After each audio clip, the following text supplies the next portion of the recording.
Saludos familia. Hoy les quiero compartir sobre el fruto de nuestro sacrificio. La Escritura nos enseña que no todo sacrificio agrada a Dios.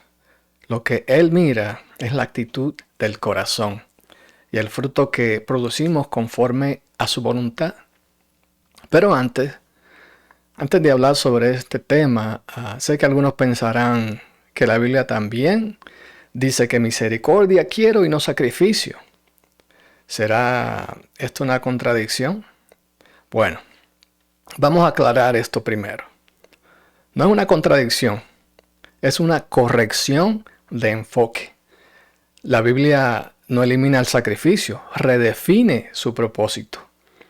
Cuando Dios dice esto, no está rechazando el sacrificio en sí, sino el sacrificio vacío, el acto externo que surge de las emociones y la religión, el cual está desconectado del corazón. El libro de Oseas, capítulo 6, versículo 6 del Antiguo Testamento nos dice: porque misericordia quiero y no sacrificio, y conocimiento de Dios más que holocaustos. El problema nunca fue el altar, sino la motivación. El pueblo ofrecía sacrificios, pero vivía lejos de Dios, sin arrepentimiento, sin justicia y sin amor al prójimo. Jesús cita este pasaje 2 veces para confrontar a líderes religiosos que eran fieles en rituales, pero duros de corazón. Primero está en Mateo 9:13. Id pues y aprended lo que significa misericordia quiero y no sacrificio.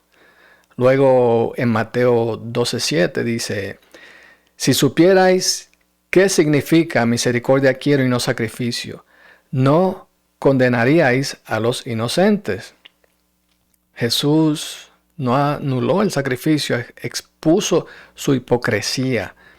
Había sacrificio, pero sin misericordia, sin compasión, sin fruto del carácter de Dios. Entonces, ¿qué tipo de sacrificio sí agrada a Dios?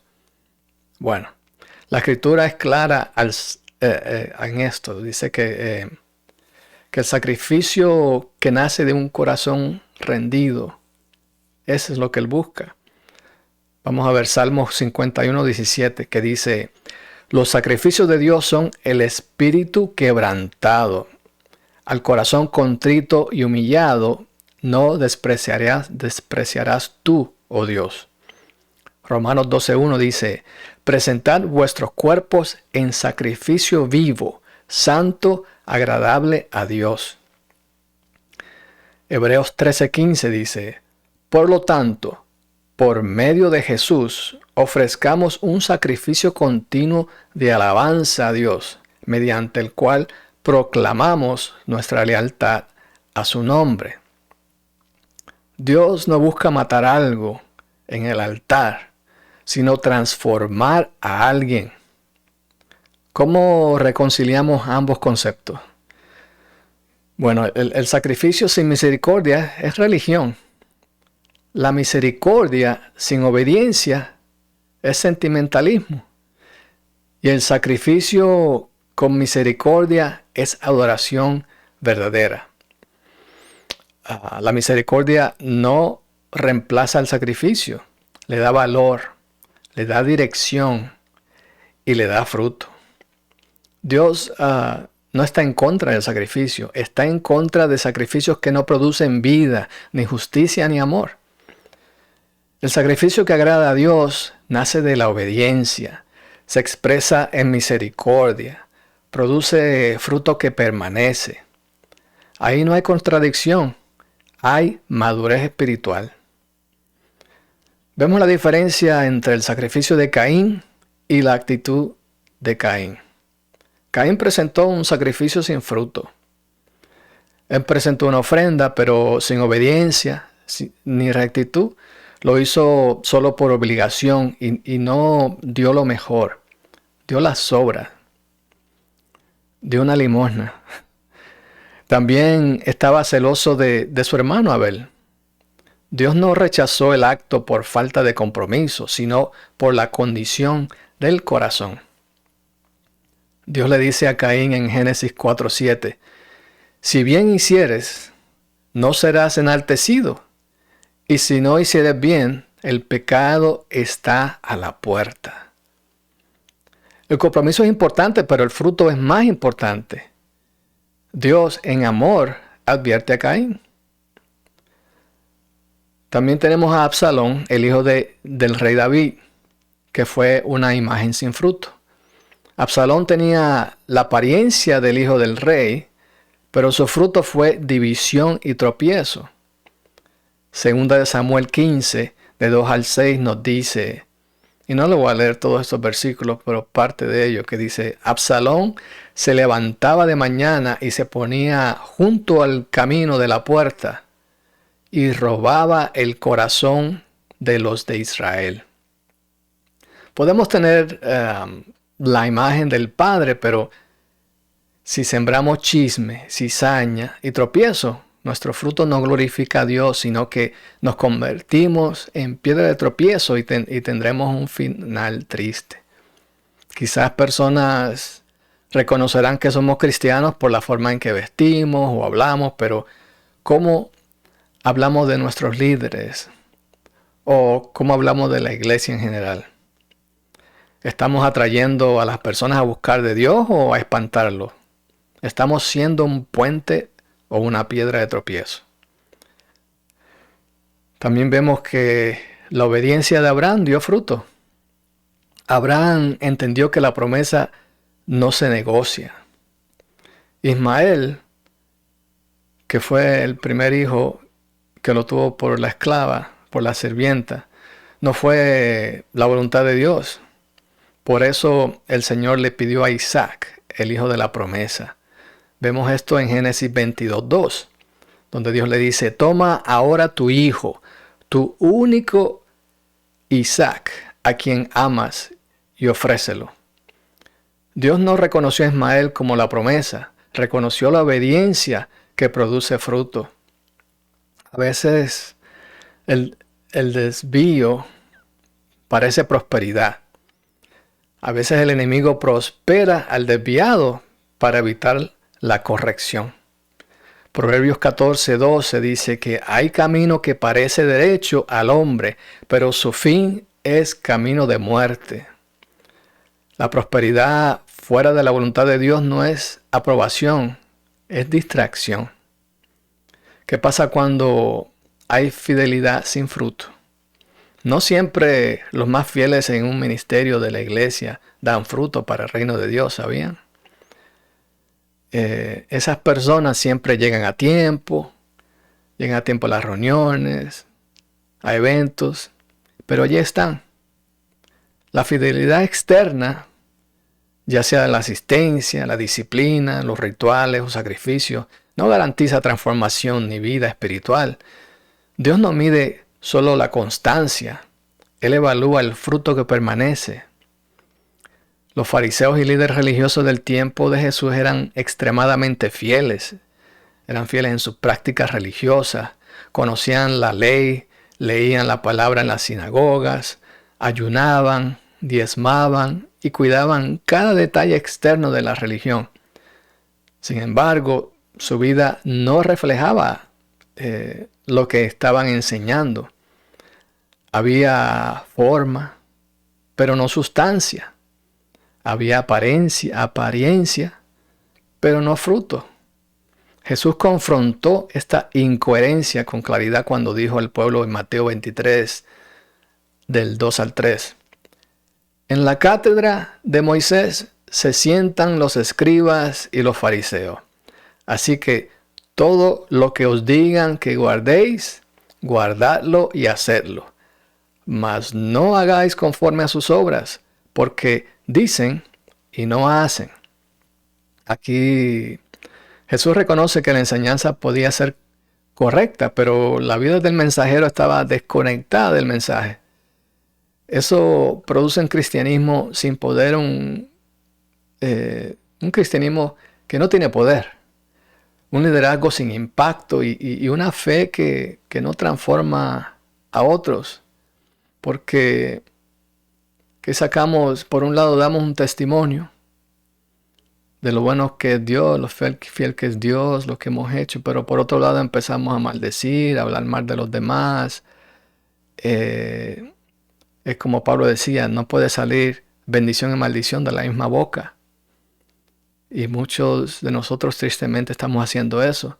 ¿Y qué pasa? Los que están al lado, observando todo esto, dice, yo no soy cristiano y me comporto mejor que esa persona. Tengamos mucho cuidado con eso. Jesús establece el principio espiritual que dice en Mateo 7:19. Todo árbol que no da buen fruto es cortado y echado en el fuego.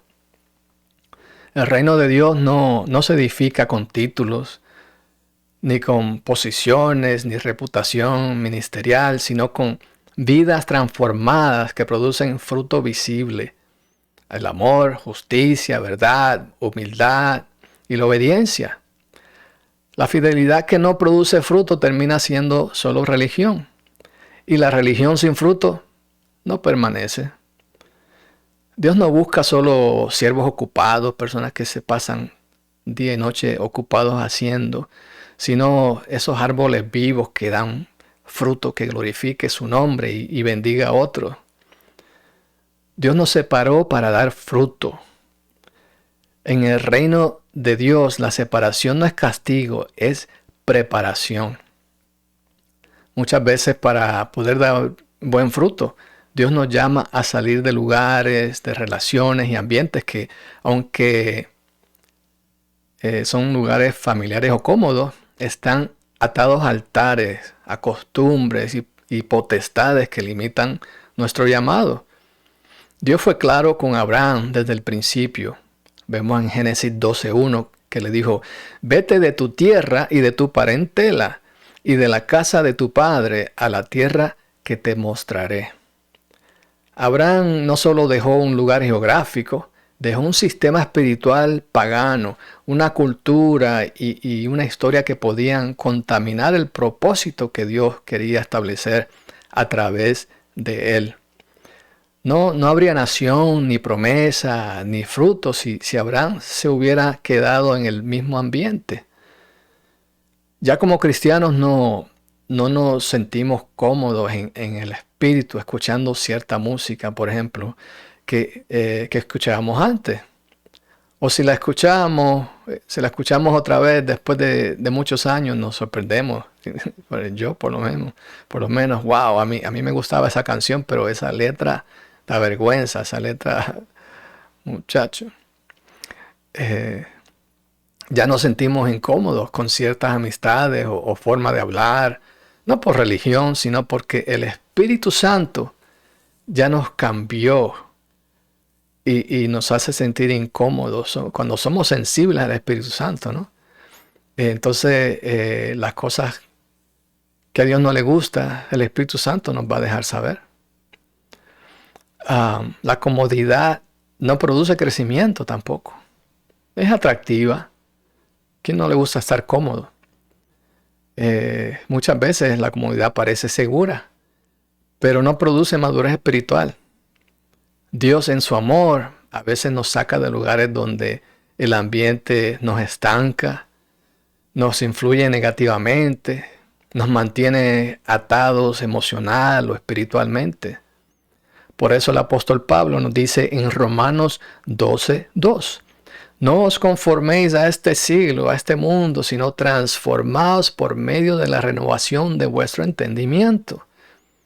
Dios nos separa para sanarnos y enfocarnos. La separación casi siempre duele, porque implica soltar lo conocido. Pero ese dolor tiene propósito para sanar, para reenfocar y alinear nuestro corazón con la voluntad de Dios. Jesús mismo afirmó este principio cuando habló del fruto en Juan 15:2. Dice que todo pámpano que lleva fruto lo limpiará para que lleve más fruto. La limpieza la separación no es para perder, sino para dar más fruto. Dios quita distracciones, dependencias, ataduras para que el fruto sea puro y para que permanezca. Dios no nos separa para aislarnos, sino para posicionarnos correctamente. A veces salir de nuestra tierra y parentela, como le dijo a Abraham, es el primer paso para entrar en la tierra de la promesa. A propósito del aislamiento, no es lo mismo que soledad.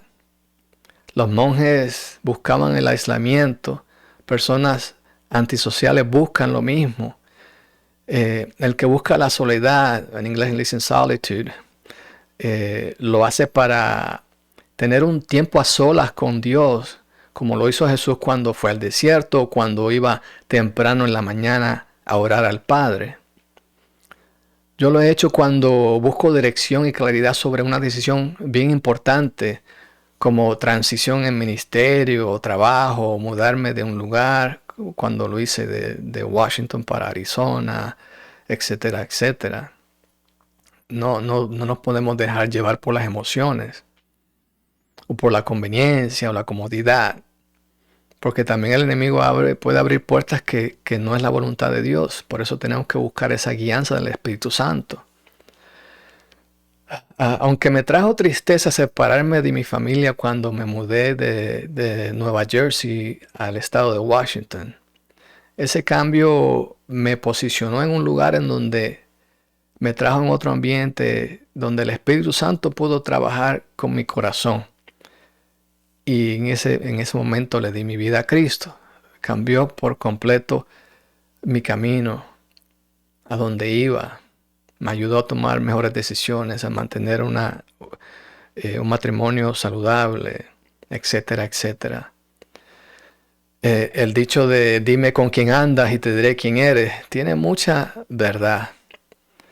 La influencia externa del tipo de amistades que tenemos, tarde o temprano va a contribuir al tipo de cambio que vamos a tener, sea positivo o negativo. Así que la separación a la cual nos guía Dios es temporal, pero el fruto que nace de ella es eterno. Dios no busca títulos, ni posiciones, ni apariencias. Dios busca nuestro fruto.